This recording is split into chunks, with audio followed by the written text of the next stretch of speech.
এই মুহূর্তের সবথেকে বড় খবর সেটা হচ্ছে ২৯শে ডিসেম্বর থেকে নবম দশমের নথি যাচাই।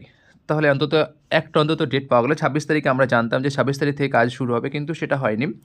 তো ২৯ তারিখ থেকে শুরু হচ্ছে। কি বলছে দেখি, ওয়েবসাইট রক্ষণাবেক্ষণের কার্যালয় চলতি মাসের একদম শেষে শুরু হতে চলেছে নবম দশমের ইন্টারভিউ ডাক পাওয়া চাকরি প্রার্থীদের নথি যাচাইয়ের প্রক্রিয়া।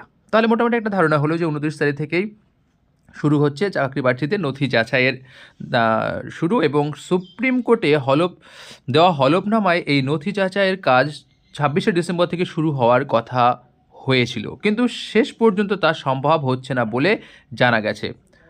বাকি আর কি বলছে একটু দেখে নিই।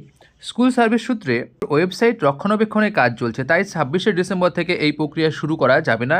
তবে বছরের শেষের আগেই নবম দশমে নথি যাচাইয়ের কাজ শুরু হবে। সেক্ষেত্রে ২৯শে ডিসেম্বর থেকে বাংলা ইংরেজি বিষয়ে চাকরি প্রার্থীদের ভেরিফিকেশন বা নথি যাচাইয়ের কাজ শুরু হতে পারে। তারপর নতুন বছরে ধাপে ধাপে অন্য বিষয়গুলির তথ্য যাচাই প্রক্রিয়ার কাজ চলবে। তাহলে মোটামুটি একটা ধারণা করা গেল যে ২৯ তারিখ থেকে ডিসেম্বরে শুরু হবে, যেহেতু ওদের যে সাইট, সেই সাইটের সমস্যা ছিল, এবং সেক্ষেত্রে কী হবে, ২৯ তারিখ থেকে কাজে শুরু হবে বাংলা এবং ইংরেজি বিষয়, তবে অন্যান্য বিষয়গুলো পরবর্তীতে শুরু হবে। তো আশা করি এই তথ্যটি আপনাদের অনেকটাই হেল্পফুল হবে।